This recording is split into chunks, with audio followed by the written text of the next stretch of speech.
إن الحمد لله نحمده ونستعينه ونستغفره ونعوذ بالله من شرور أنفسنا ومن سيئات أعمالنا من يهده الله فلا مضل له ومن يضلل فلا هادي له وأشهد أن لا إله إلا الله وحده لا شريك له وأشهد أن محمدا عبده ورسوله أما بعد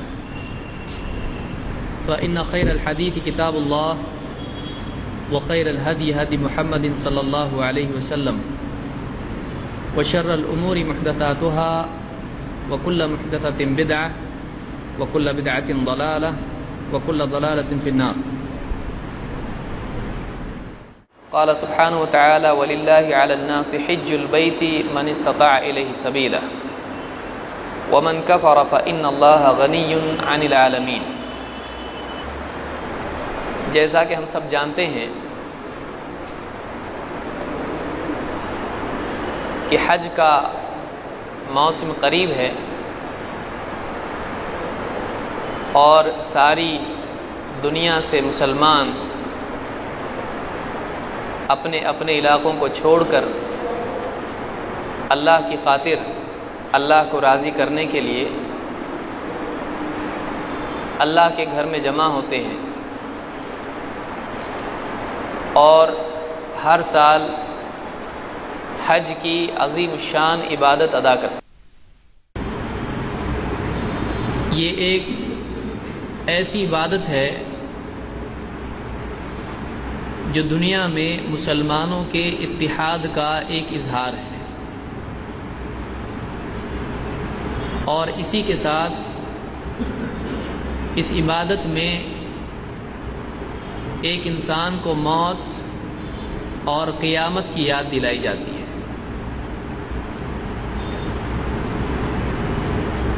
ہر سال دنیا بھر سے مسلمان کالے گورے غریب امیر اور مختلف علاقوں کے رہنے والے سب کے سب ایک مرکزی جگہ پر جمع ہوتے ہیں اور چاہے آدمی کتنا ہی امیر کیوں نہ ہو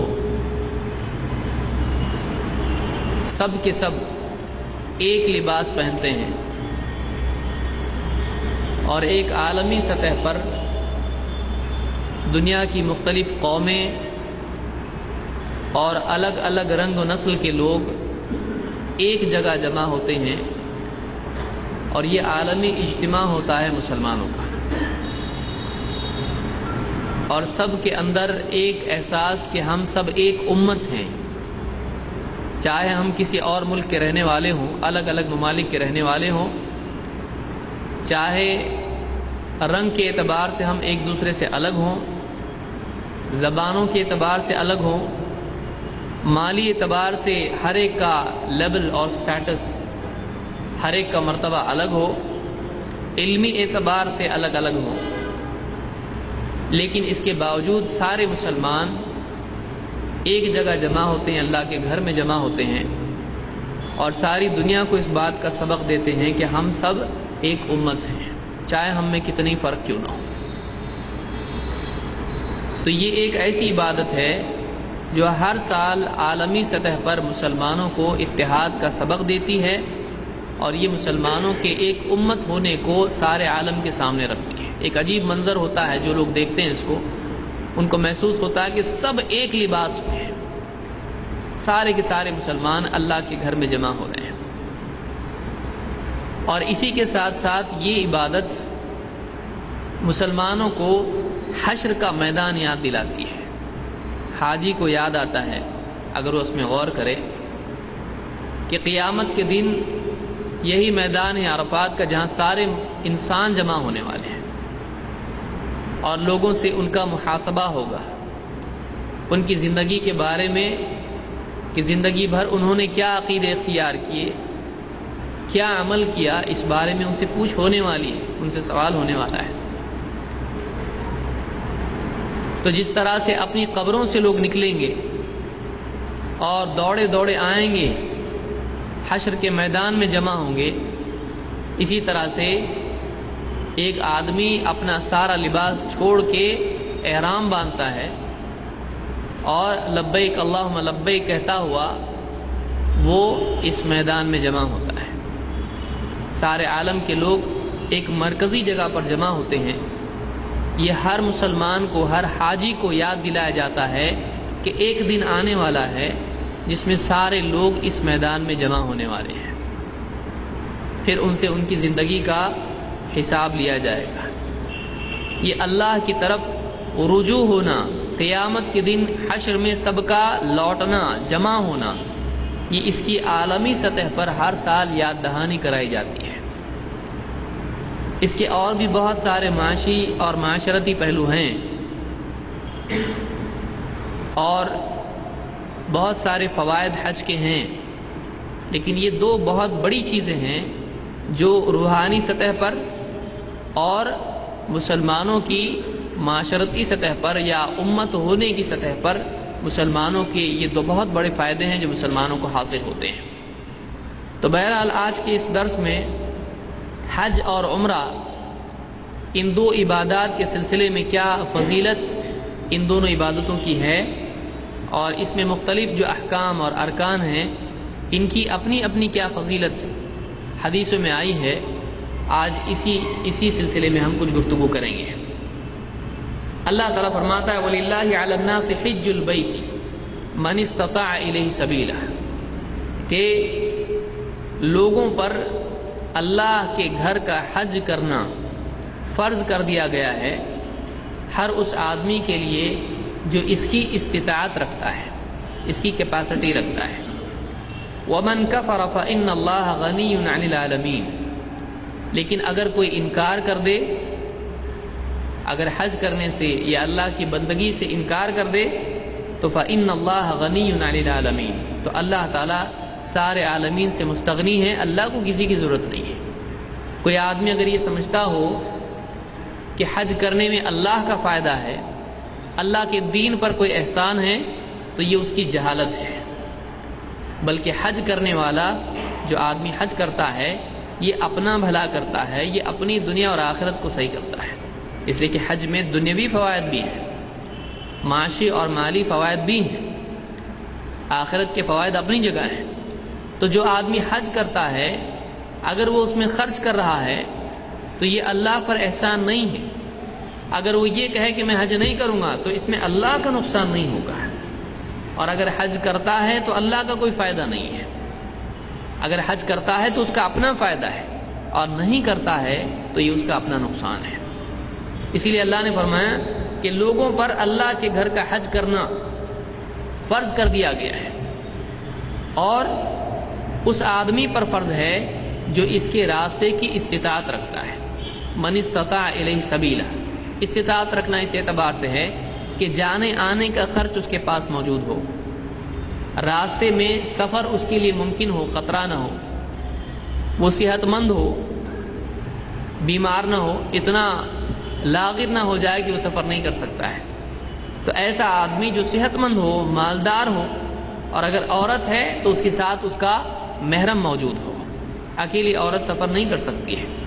ایک صحابی اللہ کے نبی صلی اللہ علیہ وسلم کے تھے، انہوں نے جہاد میں اپنا نام لکھایا اور ان کی بیوی حج کو جا رہی تھی۔ آپ صلی اللہ علیہ وسلم نے کہا کہ نہیں، تم اپنی بیوی کے ساتھ حج میں جاؤ۔ تو ایک آدمی کے لیے یعنی ایک عورت کے لیے محرم کا ہونا بھی حج کے لیے شرط ہے۔ اگر اس کے پاس محرم نہیں ہے تو وہ حج نہیں کرے گی، چاہے اس کے پاس مال۔ تو یہاں پر اللہ نے فرمایا کہ جس کے پاس استطاعت ہے اس پر حج فرض ہے، اور اگر کوئی حج استطاعت کے باوجود نہیں کرتا ہے اور اس کا انکار کر دیتا ہے تو اللہ تعالیٰ فرماتا ہے فَإِنَّ اللَّهَ غَنِيٌّ عَنِ الْعَالَمِينَ، اللہ پھر عالمین سے مستغنی ہے، اللہ کو کسی کی ضرورت نہیں، نہ تمہارے سفر کی ضرورت ہے، نہ تمہارے مال کی ضرورت ہے، نہ کسی اور چیز کی ضرورت ہے، اللہ ہر چیز سے غنی ہے۔ تو یہ سورہ آل عمران کی آیت نمبر 97 ہے، اس میں اللہ تعالیٰ نے حج کی فرضیت کا اعلان کیا ہے۔ وَلِلَّهِ عَلَى النَّاسِ، لوگوں پر فرض ہے اللہ کے لیے اللہ کے گھر کا حج کرنا ہے، حج البیت من استطاع الیہ سبیلا۔ تو اس آیت سے حج کی فرضیت اور اہمیت معلوم ہوتی ہے۔ اور حج نہ کرنے والے یا حج کی ناقدری کرنے والے یا حج کا انکار کرنے والوں کی برائی اس آیت سے معلوم ہوتی ہے۔ جو آدمی حج کا انکار کرے وہ اسلام سے نکل جاتا ہے۔ کیوں؟ اس لیے کہ حج اسلام کے بنیادی ارکانوں میں سے ایک رکن ہے۔ اللہ کے نبی صلی اللہ علیہ وسلم ایک حدیث میں فرماتے ہیں بنی الاسلام علی خمس، اسلام کی بنیاد 5 چیزوں پر رکھی گئی ہے۔ بنی الاسلام علی خمس، شہادت اللہ الہ الا اللہ وان محمد رسول اللہ، اس بات کی گواہی دینا کہ اللہ کے سوا کوئی عبادت کے لائق نہیں اور محمد صلی اللہ علیہ وسلم اللہ کے رسول ہیں، وَإِقَامِ الصَّلَاةِ وَإِيتَاءِ الزَّكَاةِ وَالْحَجِّ وَصَوْمِ رمضان، اور اسی کے ساتھ نماز قائم کرنا، زکوٰۃ ادا کرنا، حج کرنا اور رمضان کے روزے رکھنا۔ تو یہ کل ملا کر اسلام کے 5 ارکان ہیں۔ رکن جو پلر ہوتا ہے اس کو رکن کہتے ہیں۔ یہ اسلام کے بنیادی احکام ہیں، اگر ان میں سے ایک بھی رکن کا آدمی انکار کر دیتا ہے تو اسلام سے نکل جاتا ہے، اور یہ بہت بڑا گناہ ہے کہ آدمی ان میں سے استطاعت کے باوجود کوئی ایک چیز نہ کرے۔ شہادتین یہ اسلام میں داخلے کے لیے ہے کہ ایک آدمی اسلام میں داخل ہوگا تو پہلی چیز اس نے شہادتین کا اقرار کرنا ہے۔ پہلی چیز جو اسلام میں داخلے کے لیے ہے، اشہد ان لا الہ الا اللہ اشہد ان محمد رسول اللہ، اس کے بغیر کوئی آدمی مسلمان نہیں ہو سکتا ہے۔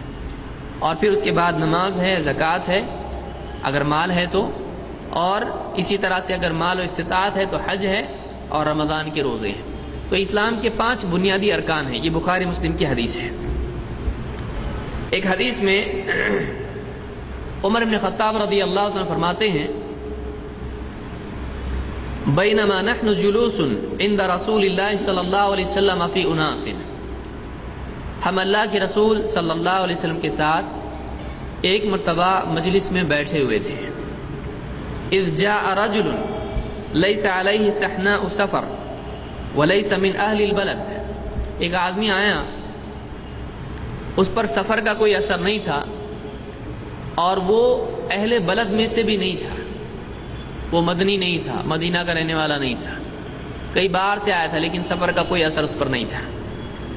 یتخطى حتى ورد فجلس بین یدی رسول اللہ صلی اللہ علیہ وسلم، وہ آدمی آیا تو لوگوں کی گردنیں پھلانگتا ہوا آیا، لوگوں کے بیچ میں سے آگے آیا، اور یہاں تک کہ اللہ کے نبی صلی اللہ علیہ وسلم کے سامنے آ کر بیٹھ گیا۔ فقال یا محمد مل اسلام، اس نے پوچھا اے محمد اسلام کیا ہے، مجھ کو بتائیے اسلام کیا ہے۔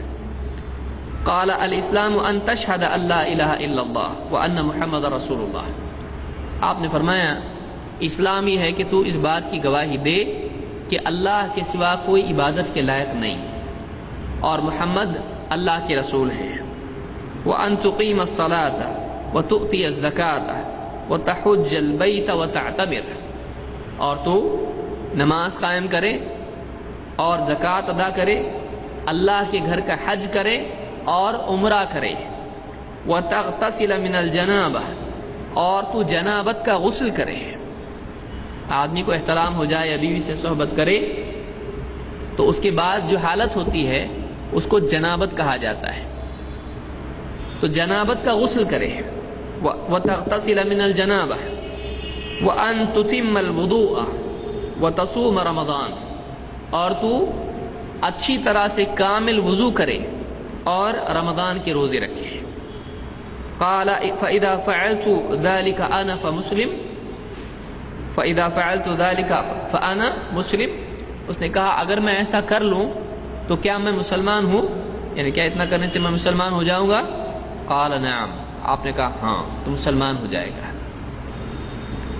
تو اس حدیث میں 5 ارکان کے ساتھ ساتھ جیسے عمرہ ہے یہ بھی مذکور ہے، اور اسی طرح سے جنابت کا غسل کرنا یہ بھی مذکور ہے۔ تو یہ اسلام کی اہم ترین عبادات ہیں اور اہم ترین احکام ہیں۔ ان چیزوں کا اہتمام کرنے سے آدمی کامل مسلم ہوتا ہے۔ اگر آدمی ان میں سے کچھ چھوڑ دے اس کی اسلام میں خرابی پیدا ہو جاتی ہے۔ اس حدیث کو امام ابن خزیمہ نے اپنی صحیح میں روایت کیا ہے اور یہ صحیح روایت ہے۔ اسی طرح سے اس حدیث کو شیخ الالبانی نے الترغیب والترہیب میں ذکر کیا ہے۔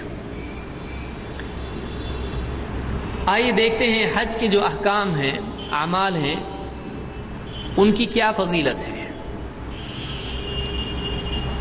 حج کے اعمال میں سے ایک بہت بڑا فائدہ یہ بھی ہے کہ آدمی کے بہت سارے احکام میں آدمی کے گناہ مٹا دیے جاتے ہیں۔ مثال کے طور پر اللہ کے نبی صلی اللہ علیہ وسلم نے فرمایا حضرت عمرو بن عاص رضی اللہ تعالیٰ عنہ سے، اما علمت ان الاسلام یہدم ما کان قبلہ، کیا تجھ کو نہیں معلوم کہ اسلام تیرے پچھلے سارے گناہوں کو ڈھا دیتا ہے۔ تیرے پچھلے جتنے گناہ ہوئے ہیں اسلام سے پہلے، جب ایک آدمی اسلام قبول کرتا ہے تو اسلام سے پہلے اس نے بلا شبہ بہت سارے گناہ کیے ہوں گے، ان سارے گناہوں کا کفارہ اسلام بن جاتا ہے۔ اسلام اس کے لیے توبہ کا بدل بن جاتا ہے، بلکہ خود اسلام اس کے لیے رجوع اور توبہ ہو جاتا ہے۔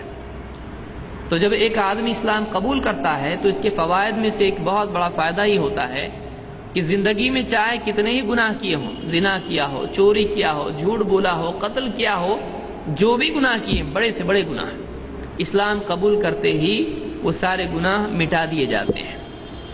وَأَنَّ الْهِجْرَةَ تَهْدِمُ مَا كَانَ قَبْلَهَا، اور ہجرت آدمی کا دار الکفر چھوڑ کے دار الاسلام میں چلے آنا اور بسنا، یہ ہجرت سے پہلے جتنے بھی گناہ تھے ان سارے گناہوں کو ہجرت مٹا دیتی ہے، ڈھا دیتی ہے۔ وَأَنَّ الْحَجَّ يَهْدِمُ مَا كَانَ قَبْلَهُ، اور حج بھی، حج سے پہلے انسان کے جتنے گناہ ہوئے ہوں ان سارے گناہوں کو حج بھی ڈھا دیتا ہے۔ تو آدمی کا حج کرنا حج سے پہلے کے جتنے گناہ ہیں ان سارے گناہوں کو مٹا دیتا ہے۔ اس حدیث کو امام مسلم نے روایت کیا ہے۔ تو ایک بہت بڑی فضیلت حج کی معلوم ہوئی کہ حج پچھلے سارے گناہوں کو مٹا دیتا ہے۔ ایک حدیث میں جس کو امام البخاری نے روایت کیا ہے، اللہ کے نبی صلی اللہ علیہ وسلم فرماتے ہیں، من حج للہ فلم یرفث ولم یفسق، جو آدمی اللہ کے لیے حج کرے اور حج میں کوئی فلم یرفث ولم یفسق، کوئی بے حیائی کا کام نہ کرے اور کوئی گناہ نہ کرے، رجع کا یوم ولدتہ امہ، وہ ایسے حال میں حج سے لوٹتا ہے کہ گویا آج وہ دن ہے جس دن اس کی ماں نے اس کو پیدا کیا تھا۔ یعنی حج سے لوٹتا ہے تو اس حال میں لوٹتا ہے کہ اس کا حال ایسا ہوتا ہے جیسا اس دن تھا جس دن اس کی ماں نے اس کو جنم دیا تھا۔ یعنی حج سے لوٹتا ہے تو ایسا ہوتا ہے جیسے اس دن گناہ کا حال تھا جب وہ ماں کے پیٹ سے پیدا ہوا تھا۔ اسلامی عقیدہ کیا ہے؟ اسلامی عقیدہ یہ ہے کہ ہر انسان جو پیدا ہوتا ہے وہ فطرت پر پیدا ہوتا ہے، اس پر کوئی گناہ نہیں ہوتا ہے۔ یہ عیسائیت ہے کہ عیسائیوں کا عقیدہ یہ ہے کہ جب بچہ پیدا ہوتا ہے تو وہ گناہگار ہوتا ہے۔ آدم علیہ السلام نے جو پھل کھایا تھا ان کے نزدیک اس گناہ کا اثر ہر انسان پر ہوتا ہے، اور ان کی اولاد میں جو بھی انسان پیدا ہوتا ہے اس پر وہ گناہ ہوتا ہے۔ اسلام میں عقیدہ نہیں ہے۔ اسلام میں یہ ہے کہ آدم علیہ السلام سے جو بھول ہوئی تھی انہوں نے توبہ کر لی، اللہ تعالیٰ نے توبہ قبول کر دی، بلکہ ان کو نبی بنایا، اور ان کی اولاد پر اس خطا کا، اس بھول کا کوئی اثر نہیں ہوتا ہے۔ تو یہاں پر جس دن انسان پیدا ہوتا ہے جتنا وہ معصوم ہوتا ہے، بے گناہ ہوتا ہے، پاک صاف ہوتا ہے گناہوں سے، حج سے جب آدمی لوٹتا ہے تو صغیرہ کبیرہ سارے گناہ اس کے دھل جاتے ہیں، سارے گناہ اس کے معاف ہو جاتے ہیں، وہ گناہوں سے ایک دم پاک ہوتا ہے۔ ہاں، حقوق اس پر اگر باقی ہیں، رشتہ داروں کے، گھر والوں کے جو حق اس پر ہیں، قرض وغیرہ جو اس پر ہیں، ذمہ داریاں جو اس پر باقی ہیں، وہ ادا کرنی پڑے گی۔ یہ نہیں کہ آدمی چوری کر کے یہاں سے جائے اور لوگوں کو ڈبو کر جائے، غبن کرے، خیانت کرے اور کہے چلو ایک حج مار لیں گے، سارا مسئلہ صاف، سارے گناہ معاف۔ تو ایسا نہیں ہو سکتا کہ ہر سال جو ہے سال بھر کا کوٹا جمع کرے اور ایک حج کر کے واپس لوٹے۔ اگر بندوں کے حقوق میں سے کچھ اس پر باقی ہیں وہ حق معاف نہیں ہوتا ہے. ہاں قاعدہ توڑا ہے اس کا جو گناہ ہے وہ گناہ اللہ معاف کر دیتا ہے، لیکن حق باقی رہے گا، اس کو جو لوٹانا ہے وہ باقی رہے گا اس کے اوپر. جب تک کہ بندہ اپنی طرف سے اپنا حق معاف نہ کرے وہ معاف نہیں ہوتا ہے. تو ایک فضیلت یہ بھی ہے کہ حج سے لوٹنے پر آدمی سارے گناہوں سے پاک ہو کے لوٹتا ہے. اسی طرح سے ایک حدیث میں اللہ کے نبی صلی اللہ علیہ وسلم فرماتے ہیں تابعوا بین الحج والعمرہ، حج اور عمرہ یکے بعد دیگرے کرتے رہو. تابعوا کا مطلب ہوتا ہے ایک ہو گیا دوسرا کرو، دوسرا ہو گیا تیسرا کرو. بعض لوگ اس پر اعتراض کرتے ہیں کہ ایک سے زیادہ حج کرنے والا اچھا نہیں ہے، اس نے غریبوں کی شادی کرنا چاہیے، اس نے یہ کرنا چاہیے. دوسری نیکیاں اپنی جگہ ہیں، لیکن اگر ایک آدمی مالدار ہے اور وہ غریبوں کی مدد بھی کر سکتا ہے اور حج بھی کر سکتا ہے، عمرہ بھی کر سکتا ہے، تو فرض ادا کرنے کے بعد نفل ادا کرنے میں کوئی برائی نہیں ہے. جیسے بعض لوگ اس کو برا سمجھتے ہیں کہ ایک آدمی بہت سارے حج کرے، بہت سارے عمرہ کرے، کوئی برائی اس میں نہیں ہے. ہاں یہ بہتر ہے کہ اس کے سامنے اگر فقراء ہیں، مساکین ہیں جو پریشان حال ہیں، تو وہ ان کو چھوڑ کے حج اور عمرہ کرتا رہے، تو یہ مناسب بات نہیں ہے. بہتر اس کے لیے یہ ہے کہ اگر واقعی بہت ضرورت مند ہیں تو ان کی ضرورت پوری کریں. لیکن بہت سارے لوگ مکہ میں رہتے ہیں، ان کے لیے کوئی خرچ حج کا نہیں ہے، تو وہ کیا کریں؟ وہ بار بار حج اور عمرہ کریں. اس میں کوئی برائی نہیں بلکہ بہت بڑی نیکی ہے. اگر آسانی سے آدمی حج اور عمرہ کر سکتا ہے، اس کے لیے کوئی پریشانی نہیں ہے، تو بار بار حج اور عمرہ کرنا یہ بہت عمدہ نیکی ہے. آپ صلی اللہ علیہ وسلم فرماتے ہیں تابعوا بین الحج والعمرہ، ایک کے بعد ایک حج اور عمرہ کرتے رہا کرو. فإنہما ينفیان الذنوب کما ينفی الکیر خبث الحدید، اس لیے کہ بار بار حج اور عمرہ کرنا یا حج اور عمرہ کرنا یہ آدمی کے گناہوں کو اس طرح سے پاک اور دھو دیتا ہے، صاف کر دیتا ہے، جیسے لوہے کے اندر جو گندگی ہوتی ہے، میٹل میں جو خباثت ہوتی ہے، اس کو بھٹی پاک صاف کر دیتی ہے. لوہا بھٹی میں ڈال دے تو کیا ہوتا ہے؟ اس کا میل سب نکل جاتا ہے. اسی طرح سے حج اور عمرہ کرنے والے کا میل کچیل اور ساری گندگی دھل جاتی ہے. تو اس حدیث سے معلوم ہوتا ہے، یہ نسائی کی روایت ہے اور صحیح روایت ہے، اس سے معلوم ہوتا ہے کہ حج اور عمرے سے آدمی گناہوں سے پاک ہو جاتا ہے. اسی طرح سے ایک حدیث میں آپ نے فرمایا فإنہما ينفیان الفقر والذنوب، نہ صرف گناہ بلکہ حج اور عمرہ سے انسان کی غربت اور فقیری بھی دور ہوتی ہے. آدمی سوچے گا اتنا خرچہ کر کے جا رہا ہے، میں تو غریب ہو جاؤں گا آنے کے بعد. لیکن یہاں پر حدیث میں کیا آیا ہے کہ حج اور عمرہ آدمی کے فقر اور گناہ دونوں کو مٹاتا ہے. تو ایسا نہیں ہے کہ آدمی غریب ہو جائے گا حج کے بعد، اللہ تعالیٰ اس کے مال میں برکت عطا فرماتا ہے، اس کے فقر کو دور کرتا ہے. کما ينفی الکیر خبث الحدید والذهب والفضہ، جیسے بھٹی آدمی کے یعنی لوہے، سونے اور چاندی کی گندگی کو دھو دیتی ہے، صاف کر دیتی ہے، اسی طرح سے آدمی کے فقر اور گناہوں کو حج اور عمرہ مٹا دیتے ہیں. یہ مسند احمد، ترمذی اور نسائی کی روایت ہے. اللہ کے گھر کے سفر کا ارادہ کرنے کی نیکی کیا ہے؟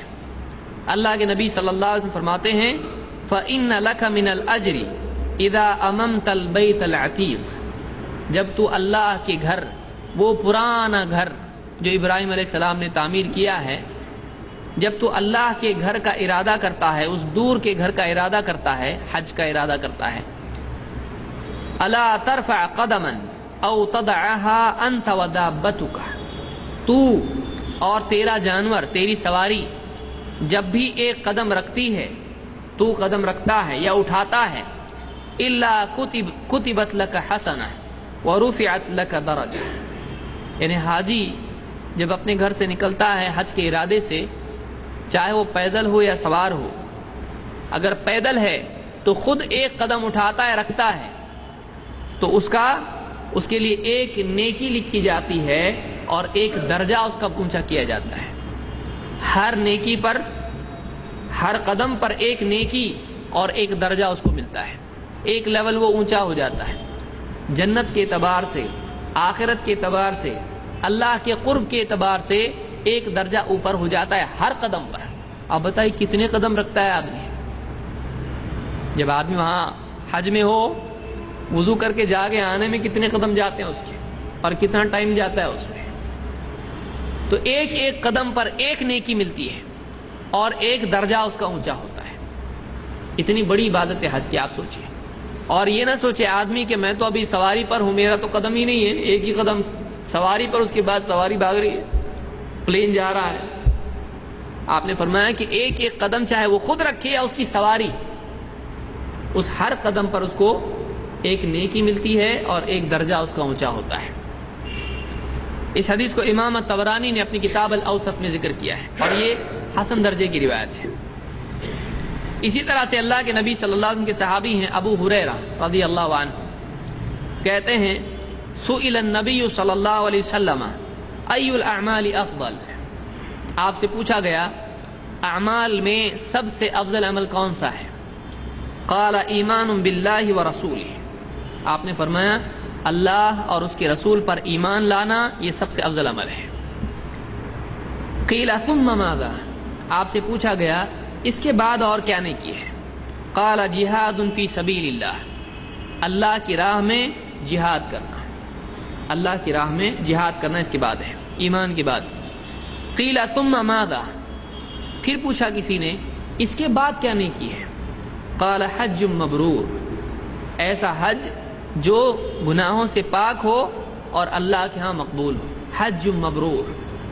تو آپ صلی اللہ علیہ وسلم نے سب سے بڑی نیکی ایمان کو قرار دیا ہے، اس کے بعد جہاد، اس کے بعد حج کو آپ نے قرار دیا۔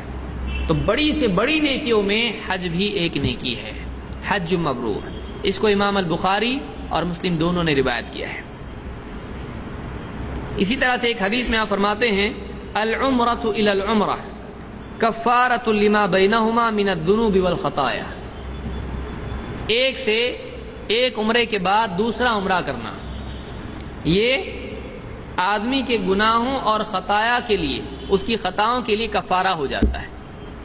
جب آدمی ایک عمرہ کرتا ہے تو اس کے سارے گناہ مٹا دیے جاتے ہیں، پھر اس کے بعد جب دوسرا عمرہ کرتا ہے تو ان دونوں کے بیچ میں جتنے گناہ ہوئے ہیں صرف اس عمرے کی وجہ سے وہ سارے گناہ مٹا دیے جاتے ہیں، وہ گناہوں سے پاک ہو جاتا ہے۔ والحج المبرور، اور ایسا حج جو ساری برائیوں سے، خطاؤں سے، گناہوں سے پاک ہو، لیس لہ جزاء الا الجنہ، اس کا بدلہ جنت کے سوا اور کچھ نہیں ہے۔ آدمی صحیح ڈھنگ سے حج کرے تو جنت کے سوا اس کے لیے کچھ بھی نہیں دیا جا سکتا ہے، یعنی اس کے لیے کوئی چھوٹی چیز نہیں ہے، اس کے لیے جنت اس کی برابری کی جو ہے جزا ہے۔ وہ اتنی بڑی نیکی ہے کہ اس کا بدلہ جنت سے کم چیز نہیں ہو سکتی ہے، اتنی بڑی نیکی ہے وہ، اس کے لیے جنت ہی برابری کا بدلہ ہو سکتا ہے۔ تو یہ آپ نے فرمایا والحج المبرور لیس لہ جزاء الا الجنہ، اور حج مبرور اس کے لیے جنت کے سوا اور کوئی بدلہ ہو ہی نہیں سکتا ہے، اتنی بڑی نیکی وہ ہے۔ یہ بخاری اور مسلم کی روایت ہے۔ اسی طرح سے آپ نے فرمایا، حضرت عائشہ فرماتی ہیں کہ انہوں نے کہا یا رسول اللہ نر الجہاد افضل العمل افلا نجاہد، عورت ہیں، خاتون ہیں، اللہ کے نبی صلی اللہ علیہ وسلم کی بیوی ہیں، پوچھا کہ اے اللہ کے رسول ہمارے نزدیک سب سے افضل عمل جہاد ہے، تو کیا ہم جہاد نہ کریں؟ کیا ہم جہاد نہ کریں؟ عورت نے پوچھا۔ قال لا، آپ نے کہا نہیں، لیکن افضل الجہاد حج مبرور، لیکن سب سے افضل جہاد اگر کوئی ہے تو وہ حج مبرور ہے، صحیح سالم حج، عمدہ طریقے سے کیا ہوا حج۔ تو سب سے بڑا جہاد کیا ہے؟ حج مبرور ہے۔ یہ بخاری کی روایت ہے۔ حضرت عائشہ فرماتی ہیں قلت یا رسول اللہ علی النساء جہاد، اے اللہ کے رسول کیا عورتوں پر جہاد ہے؟ قال نعم علیہن جہاد لا قتال فیہ الحج والعمرہ، آپ نے فرمایا ہاں عورتوں پر جہاد ہے، لیکن ایسا جہاد ہے جس میں کوئی قتال نہیں ہے، جس میں جنگ نہیں ہے، جس میں کسی کو قتل نہیں کرنا ہے۔ الحج والعمرہ، آپ نے کہا وہ کیا ہے؟ حج اور عمرہ کرنا یہ جہاد ہے جو عورتوں پر فرض ہے۔ تو معلوم ہوا جہاد صرف جنگ کا نام نہیں ہے، بہت سارے لوگ جہاد کہتے ہی بولنے والا بھی ڈرتا ہے، سننے والا بھی ڈرتا ہے، یہ لفظ ہی نکال دو اسلام کی ڈکشنری سے۔ آج ایسا دور آ گیا ہے کہ جہاد بولنے کو بھی آدمی ادھر ادھر دیکھتا، پہلے کوئی پکڑنے والا تو نہیں ہو، اس کو اٹھا کے گاڑی میں ڈال کے لے تو نہیں جا رہا ہے کوئی۔ جہاد کوئی بری چیز نہیں ہے، جہاد لوگوں کی جان کا دشمن ہونا نہیں ہے۔ جہاد کا مطلب ہے دین کی حفاظت کے لیے کوشش کرنا، کبھی مال سے، کبھی زبان سے، کبھی خود اپنی ذات سے، کبھی جان سے، کبھی جنگ سے، کبھی تلوار سے، کبھی قلم سے۔ تو دین کی حفاظت کے لیے جیسی ضرورت ہے ویسی کوشش کرنے کا نام جہاد ہے۔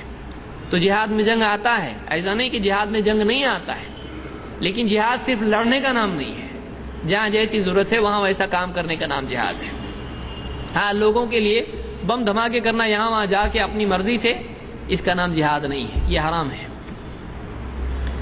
تو یہاں پر آپ صلی اللہ علیہ وسلم نے عورتوں کے لیے کہا کہ عورتوں پر جو جہاد فرض ہے وہ کون سا ہے؟ حج اور عمرہ ہے، یہ ان کے لیے، حج اور عمرہ ان کے لیے جہاد ہے۔ اس کو ابن ماجہ نے روایت کیا ہے۔ البتہ عمرہ فرض نہیں ہے، عمرہ شروع کر دیا جائے تو فرض ہو جاتا ہے۔ اللہ تعالیٰ نے یہاں پر عمرے کے لیے اتمام کو واجب قرار دیا ہے۔ آدمی کے لیے عمرہ واجب نہیں ہے، عمرہ فرض نہیں ہے، ہاں لیکن عمرہ شروع کر دے ادھورا نہیں چھوڑ سکتا ہے، اس کو پورا کرنا پڑے گا، پھر واجب ہو جاتا ہے۔ تو اس حدیث سے معلوم ہوا کہ عورتوں پر بھی جہاد ہے، لیکن وہ کیا ہے؟ حج و عمرہ ہے۔ اسی طرح سے آپ نے فرمایا جہاد الکبیر والضعیف والمرأة الحج والعمرہ، کہ بوڑھا یا کمزور یا عورت، ان لوگوں کا جہاد حج اور عمرہ کرنا ہے۔ کتنی عجیب بات ہے، آپ دیکھیے، جہاد ایک طرف تو جنگ بھی اس میں ہے، اور حج اور عمرہ ایسا ہے کہ بالکل لڑنا نہیں، چھوٹی بڑی بات کسی پہ لڑنا ہی نہیں، تو بالکل غیر لڑنا بھی جہاد ہو سکتا ہے۔ ایسا عمل بھی جہاد ہو سکتا ہے جس میں لڑنا بالکل منع ہے۔ کیا ہے؟ حج میں لڑنا ہے؟ حج میں بالکل لڑنا نہیں ہے، لیکن وہ بھی کس میں آ سکتا ہے؟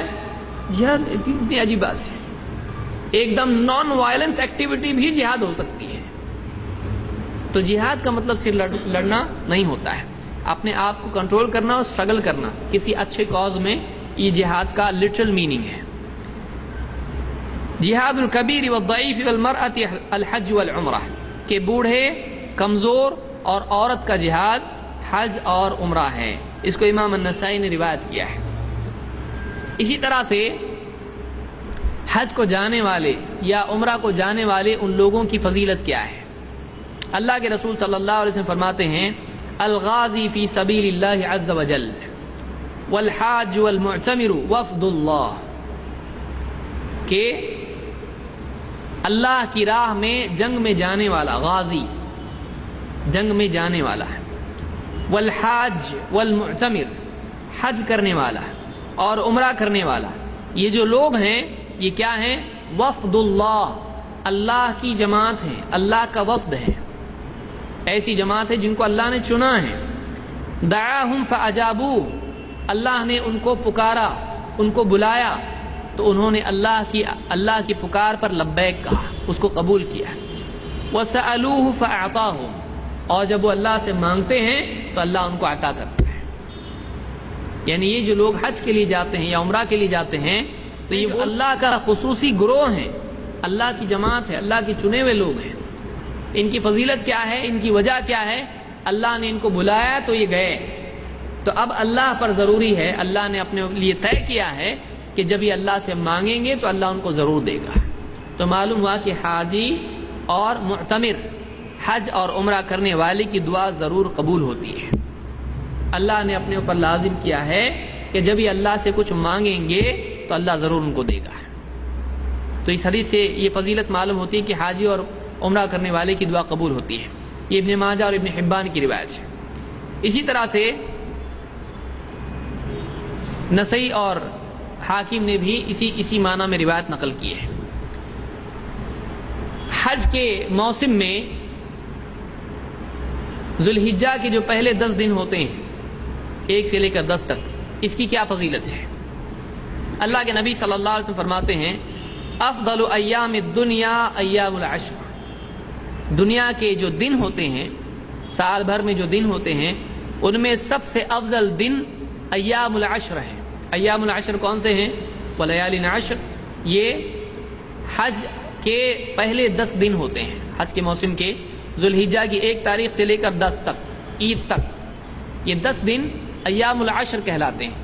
یہ سارے ایام میں سب سے افضل دن ہے، سب سے بہترین دن اگر ہیں تو یہ 10 دن ہیں نیکی کے اعتبار سے۔ اس کو امام البزار نے روایت کیا ہے، یہ صحیح روایت ہے۔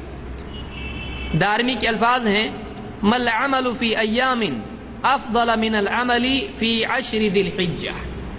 آپ فرماتے ہیں کہ سارے دنوں میں کی ہوئی نیکیاں، عمل، کوئی عمل اتنا افضل نہیں ہوتا ہے جتنا ذوالحجہ کے 10 دنوں میں کیا ہوا عمل ہوتا ہے۔ معلوم ہوا کہ ان 10 دنوں میں نیکی کی قدر، اس کی قیمت بڑھ جاتی ہے۔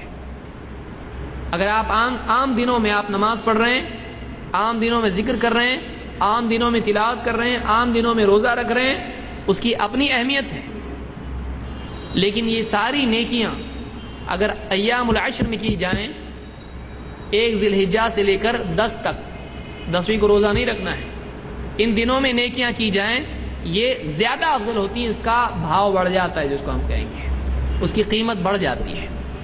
تو خاص طور سے ان دنوں میں جتنی نیکی ہو سکے آدمی کو کرنا چاہیے۔ فضولیات میں آدمی کو بکرے ڈھونڈنے میں جو آدمی کھو جاتا، 2 سینگ کا بکرا چاہیے کہ 1 سینگ کا چاہیے، ہائٹ میرے اتنی ہونا چاہیے، میرے سے زیادہ ہونا چاہیے، یہ فخر والی چیزوں میں آدمی کو نہیں مبتلا ہونا چاہیے۔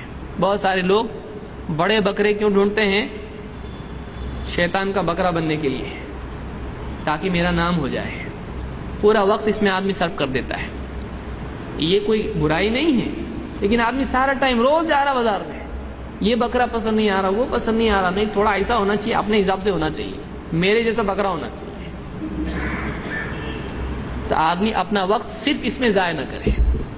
اچھا جانور ہے، اس کی حیثیت کے مطابق ہے، لے آئے، فخر کے لیے جانور نہیں چنے۔ بہت سارے لوگ کیا ہوتے ہیں، ایسا بکرا ہونا چاہیے کہ لوگ 10 سال تک یاد کرنا چاہیے، ان کا بکرا کیا بکرا تھا۔ تو یہ جو ہے، یہ عمل اللہ کے ہاں قبول بھی نہیں ہوتا ہے۔ جو نام اور شہرت کے لیے کی جائے نیکی، چاہے آدمی پوری دنیا لٹا دے اس کے اوپر، اللہ کے نزدیک وہ کچرے سے بے قیمت ہے، کچرے سے بھی زیادہ بے قیمت ہے، آخرت میں کچھ نہیں ملے گا اس میں۔ ہاں اچھے سے اچھا جانور آدمی لائے، لیکن اللہ کے لیے، اللہ کی رضا کے لیے، کہ تاکہ زیادہ گوشت اس کا بنے، زیادہ لوگ اس کو کھائیں، زیادہ لوگوں تک وہ پہنچے، عمدہ گوشت ہو، لوگوں کو اچھا لگے وہ گوشت، لیکن نام کے لیے نہیں کرنا چاہیے، اور وقت ضائع نہیں کرنا چاہیے، وقت اس میں ضائع نہیں کرنا چاہیے۔ مل عمل فی ایام افضل من العمل فی عشر ذی الحجہ، ذی الحجہ کے 10 دنوں میں کی ہوئی نیکی سے بڑھ کر کوئی نیکی نہیں ہے، اس میں بہت زیادہ عمدہ نیکی ہوتی ہے آدمی کی۔ یہ سنن الدارمی میں روایت ہے، بخاری میں بھی اسی معنی میں روایت آئی ہے، مل عمل فی ایام افضل منها فی هذه، یہ بخاری کی روایت ہے۔ اسی طرح سے آپ فرماتے ہیں اعظم الایام عند اللہ یوم النحر ثم یوم القر، یہ احمد اور ابو داؤد اور حاکم کی روایت ہے۔ آپ نے فرمایا کہ سارے دنوں میں اللہ کے نزدیک سب سے افضل دن، سارے دنوں میں سب سے افضل دن کون سا ہے؟ آپ نے فرمایا یوم النحر ثم یوم القر۔ یوم النحر کون سا ہے؟ قربانی کا دن، سب سے افضل دن ہے، اس لیے بہتر یہ ہے کہ آدمی اسی دن قربانی کرے، افضل دن یہی ہے، کیونکہ آپ صلی اللہ علیہ وسلم کی قربانی کس دن ہوتی تھی؟ جس دن عید کی نماز پڑھی جاتی ہے، اس کو یوم النحر کہتے ہیں، اور اس کے بعد بھی قربانی کی جا سکتی ہے 3 دنوں تک۔ بعض علماء 2 کے قائل ہیں، لیکن جو حدیث آئی ہے وہ 3 دنوں تک کے آئی ہے۔ تو بہرحال تو اس کے بعد یوم القر وہ ہوتا ہے جو عید کے بعد کا دن ہوتا ہے، جس میں لوگ آرام کرتے ہیں، جس میں لوگ تھکے ہوئے ہوتے ہیں سارے حج کے اعمال سے۔ تو سب سے افضل دن کون سا ہے؟ جو عید کا دن ہوتا ہے، اور اس کے بعد پھر وہ دن جس کو ایام التشریق کہتے ہیں، جو بعد کے 3 دن ہوتے ہیں، یہ بھی دنوں کے اعتبار سے افضل دن ہے، اور یہ کھانے پینے کے دن ہے، ان میں روزہ رکھنا جائز نہیں ہے۔ یہ مسند احمد، ابو داؤد اور حاکم کی روایت ہے۔ اسی طرح سے تلبیہ، لبیک اللہم لبیک لبیک لا شریک لک، یہ جو کہتے ہیں، اس کی فضیلت کیا ہے؟ اللہ کے رسول صلی اللہ علیہ وسلم فرماتے ہیں ما من مسلم